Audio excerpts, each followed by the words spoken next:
Hello friends, wrestling story के episode 2 में आपका स्वागत है। तो आज की इस वीडियो में बात करने वाला हूँ ट्रिपल एच वर्सेस अंडरटेकर की वो आइकॉनिक राइवलरी जिसने रेसलमेनिया में एक हिस्ट्री क्रिएट कर दी, एक आइकॉनिक मोमेंट क्रिएट कर दिया। फैंस की नज़र में ये दोनों सुपरस्टार और भी ज़्यादा लेजेंड्स हो गए क्योंकि इन्होंने हमें एक बहुत अच्छे मैचेस दिए। मैं बात करने जा रहा हूँ रेसलमेनिया में इनकी जो राइवलरी क्रिएट करी गई थी। रेसलमेनिया में अगर मैं बताऊँ तो ये 3 बार कोलाइड कर चुके हैं, यानी triple H and Undertaker 3 WrestleMania में आमने सामने आ चुके हैं। पहला रेसलमेनिया था रेसलमेनिया 17 जो कि 2001 में हुआ था। उसके बाद सेकंड रेसलमेनिया हुआ था 2011, यानी ठीक 10 साल बाद ट्रिपल एच वर्सेस अंडरटेकर हमें फिर से देखने को मिला था। वो आइकॉनिक राइवलरी फिर से क्रिएट करी गई थी। और सच बता रहा हूँ, रेसलमेनिया 17 बहुत ही ज़्यादा अंडररेटेड था, उतना उसकी बात नहीं की जाती। वो वैसे बहुत लोगों को पता भी नहीं होगा कि अंडरटेकर ट्रिपल एच रेसलमेनिया 27 के पहले भी आपस में फाइट कर चुके हैं रेसलमेनिया जैसे इवेंट में। तो WrestleMania 27 and then WrestleMania 28 end of an era. वो मैच भला किसको याद नहीं होगा। मतलब एक तरह से ऐसा लग रहा था भाई अंडरटेकर की जो स्ट्रिक है वो तो ऑलमोस्ट ओवर ही है, क्योंकि उस मैच में स्पेशल गेस्ट रेफरी थे शॉन माइकल्स। और भाई जब ऐसे मैचेस होते हैं तो लगता ही है कि अब तो कुछ बड़ा होगा। और सच बता रहा हूँ, उस टाइम पे जब डब्ल्यूडब्ल्यूई हम लोग देखते थे तो ऐसा लग रहा था कि ट्रिपल एच अंडरटेकर का स्ट्रिक तो ख़त्म कर ही देंगे, इस बार तो पक्का है। तो सबसे पहले बात कर लेते हैं रेसलमेनिया 17 में। उस टाइम पे देखो यार, एटीट्यूड एरा चल रहा था, 2001 की बात बता रहा हूँ। उस टाइम डब्ल्यूडब्ल्यूई नहीं बल्कि वर्ल्ड रेसलिंग फेडरेशन था। और वहाँ पर Stephanie McMahon triple H relationship में थे और यहाँ पे अंडरटेकर एक बैड एस कैरेक्टर में अपीयर हुए थे। तो वो जो मैच था 2001 यानी रेसलमेनिया 17 का, वो उतना हाइप नहीं था। और उस टाइम पे इतना हाइप क्यों नहीं था, इसके पीछे का रीज़न ये है कि देखो यार, उस टाइम पे अंडरटेकर और ट्रिपल एच दोनों ही अपने प्राइम टाइम पर थे। ठीक है, उस टाइम पे और भी काफ़ी लेजेंडरी सुपरस्टार्स थे, जैसे रॉक हो गए, स्टोन कोल्ड, गोल्डबर्ग, और भी इमर्जिंग सुपरस्टार्स थे जैसे रैंडी ऑर्टन तो 2002 में डेब्यू किए थे। तो कहने का मतलब उस टाइम पे डब्ल्यूडब्ल्यूई अपने प्राइम टाइम पे चल रही थी। उनके जो सेगमेंट्स होते थे काफ़ी फ़नी होते थे और तो ये सारी चीज़ें थी, तो उतना ओवर हाइप नहीं था ये मैच। और एक और बड़ी चीज़, अंडरटेकर की स्ट्रिक उस टाइम पर काउंट नहीं करी जाती थी, यानी उस टाइम पे किसी को उतना पता नहीं था कि भाई अंडरटेकर एक मतलब अनडिफीटेड है रेसलमेनिया में। तो देखा जाए तो उस टाइम पे अंडरटेकर का स्ट्रिक उतना काउंट हुआ नहीं था और इसलिए ज़्यादा ओवर हाइप नहीं था ये मैच। फिर अगर मैं रेसलमेनिया 27 की बात करूं तो क्यों ज़्यादा इतना ये हाइप मैच था, उसके पीछे का सबसे बड़ा रीज़न है अंडरटेकर का हिस्टोरिक स्ट्रिक, एक लेजेंडरी स्ट्रिक जो कि अनडिफीटेड था, यानी 18 एंड ऑल से अंडरटेकर आगे चल रहे थे। उन्होंने शॉन माइकल को रेसलमेनिया 26 में डिफीट किया, फिर आगे बढ़ गए। फिर ट्रिपल एच आते हैं 21 फेब 2011। ये वो मंडे नाइट रॉ था जहां पर अंडरटेकर तो रिटर्न करते ही हैं, उसके बाद ट्रिपल एच भी रिटर्न कर जाते हैं। और ये जो एक सेगमेंट था, सेगमेंट नहीं कह सकते, सिर्फ कन्फ्रंटेशन था। और ये कन्फ्रंटेशन अपने आप में ही बहुत कुछ बोल दिया। और उस टाइम पे देखो यार, डब्ल्यूडब्ल्यूई लाइव आता भी नहीं था। मैं 2011 की बात बता रहा हूँ। वो जो रॉ था, हमने जो ये टेलीकास्ट रॉ हुआ था ये मार्च के टाइम पे किया था, 2 हफ्ते बाद। लेकिन ये सारी चीज़ें 2 हफ्ते पहले ही हो गई थी। आप तो हम लाइव देख लेते हैं चीज़ों को, उस टाइम पे लाइव नहीं था। और फिर ये मैच क्रिएट होता है, no holds barred match, Undertaker versus triple H. ये बहुत ही ज़्यादा आइकॉनिक मैच था क्योंकि लास्ट मोमेंट में तो ऐसा लग रहा था कि Triple H tombstone piledriver दे देंगे और अंडरटेकर तो गए। तो सच बता रहा हूँ, जब टॉम स्टोन पाइल ड्राइवर लगा अंडरटेकर को तो मुझे भी लगा भाई अंडरटेकर की स्ट्रिक तो अब ऑलमोस्ट ख़त्म ही है, मतलब ख़त्म ही है।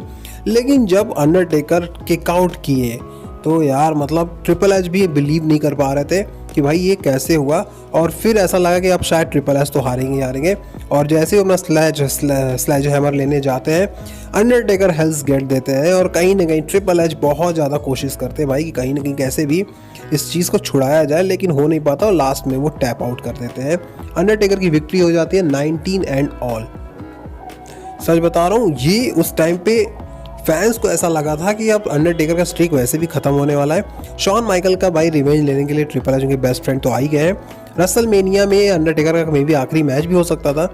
और जिस हिसाब से मैच लड़ा गया, ट्रिपल एच बहुत ही ज़्यादा, मतलब एक होता है ना कि एक सुप्रीम की तरह, सुप्रीमेसी अगर देखी जाए तो ट्रिपल एच की ज़्यादा भारी पड़ गई थी अंडरटेकर पे। ऐसा लग भी रहा था कि अंडरटेकर का लास्ट रेसलमेनिया हो सकता है। बट फॉर्चुनेटली अंडरटेकर वहाँ से अपने स्ट्रिक को सेव कर जाते हैं, बचा ले जाते हैं और आगे बढ़ जाते हैं। कहने का मतलब ये मैच भाई कंट्रोवर्सी से भी बहुत घिरा हुआ था।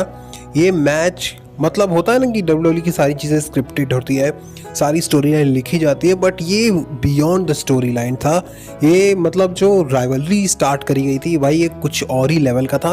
लग ही नहीं रहा था कि भाई WWE उस टाइम पे स्क्रिप्टेड है। उस टाइम पे पता भी नहीं था कि WWE इतना स्क्रिप्टेड भी है, ठीक है। फिर आता है हमारा hell in a cell match, the end of an era. ये मैच उसके जस्ट रेसलमेनिया के बाद फिर से एक रीमैच कह सकते हैं रेसलमेनिया का, between triple H and the Undertaker. और इस बार स्पेशल गेस्ट रेफरी थे हमारे शॉन माइकल्स। और इस बार तो भाई ऐसा लग रहा था कि अब सच में अंडरटेकर की स्ट्रिक खत्म हो जाएगी। होता क्या है कि देखो, ट्रिपल एच तैयार होते ही नहीं है कि भाई मैं अगला मैच अब तुमसे नहीं लड़ूंगा। You are everything, you are legend, you are Phenom. मतलब ट्रिपल एच बहुत तारीफ की अंडरटेकर की। एक मंडे नाइट रॉ का सेगमेंट भी हुआ था जहाँ पे जॉन लॉरिनाइटिस और ट्रिपल एच रिंग में होते हैं, और कहीं ना कहीं ट्रिपल एच जॉन लॉरिनाइटिस को फाइट करने ही जाते हैं, लेकिन वहाँ पे अंडरटेकर की म्यूज़िक हिट हो जाती है। तो वो भाई रॉयल रंबल के बाद का एक मंडे नाइट रॉ हुआ था, 2012 की बात कर रहा हूँ। उस टाइम पे अंडरटेकर रिटर्न करे थे, और अंडरटेकर वर्सेस ट्रिपल एच मतलब एक तरह से देखा जाए तो कंफर्म तो बिल्कुल नहीं था, लेकिन ट्रिपल एच लास्ट मोमेंट पर जाकर अंडरटेकर के जो एक चैलेंज था उसको एक्सेप्ट करते हैं। और फिर ये मैच आता है हेल इन अ सेल में। स्टिपुलेशन रखा जाता है hell in a cell match, end of an era. तो कहीं ना कहीं ट्रिपल एच वर्सेस अंडरटेकर का एक और हमें आइकॉनिक मैच देखने को मिलता है रेसलमेनिया 28 में। ये मेन इवेंट मैच डिजर्व करती थी, बट उस टाइम पे मेन इवेंट मैच इसमें हुआ था रॉक वर्सेस सीना का, जो कि once in a life time match था, आपको याद होगा। तो यहाँ पर ट्रिपल एच वर्सेस अंडरटेकर मैं इसकी बात कर रहा हूँ। वैसे मैं एक अगली वीडियो में लाऊंगा रॉक वर्सेस सीना का जो एक राइवलरी क्रिएट हुई थी, उस पर भी मैं एक सेपरेट वीडियो बनाऊंगा। और एक शॉन माइकल वर्सेस अंडरटेकर पे भी वीडियो लाने वाला हूँ मैं। रेसलमेनिया 25 रेसलमेनिया 26 में जो मैच हुआ था, streak versus career match. But फिलहाल यहाँ पे बात चल रही है ट्रिपल एच और अंडरटेकर की। तो कुल मिलाकर बात की जाए तो मैच A ग्रेड का था, 5 आउट ऑफ 5 स्टार ये मैच डिजर्व कर रही थी। और यहाँ पे फैंस ने इस चीज़ को बहुत ही पसंद भी किया था, इनकी राइवलरी को। और फिर भाई उस टाइम पे क्या ही बताया जाए। और लास्ट मोमेंट में जब शॉन माइकल स्वीट चीन म्यूजिक देते हैं अंडरटेकर को, और अंडरटेकर को फिर पेडिग्री मिल जाता है ट्रिपल एच से, तो ऐसा लगता है भाई अब तो ख़त्म ही है, सब कुछ ख़त्म। लेकिन जब अंडरटेकर किक आउट करते हैं तो यार वहाँ पे शॉन माइकल भी बिलीव नहीं कर पाते। ऐसा लगता है भाई आप चलो रहने दो, इस बंदे को जीत जाने दो, हम यहाँ से चलते हैं, हमारी राइवलरी अब हम इसमें हम इन्वॉल्व नहीं होंगे। तो भाई अंडरटेकर फिर क्या करते हैं, ट्रिपल एच को एक टॉम स्टोन पाइल ड्राइवर देते हैं, और triple H 1, 2 and 3 pin fall हो जाते हैं। खैर ये मैच काफ़ी बढ़िया था, और लास्ट में ये तीनों जब गले मिलते हैं तो भाई वहाँ पे रैंप अरीना पे मतलब जितनी भी ऑडियंस थी क्लैपिंग कर रही थी। एक तरह से देखा जाए तो ट्रिब्यूट दे रही थी इन तीनों सुपरस्टार्स को, लेजेंड सुपरस्टार्स को। तो फिर उसके बाद हमें ऐसा लगा कि भाई अंडरटेकर वर्सेस ट्रिपल एच शायद हमें लाइव कभी देखने को ना मिले। लेकिन 2018 में एक ऐसा मोमेंट आता है जहाँ पर सुपर शो डाउन, एक आई थिंक ये ऑस्ट्रेलिया में हुआ था पेपर व्यू, वहाँ पर 2018 में अंडरटेकर वर्सेस ट्रिपल एच का हमें एक और मैच देखने को मिला था।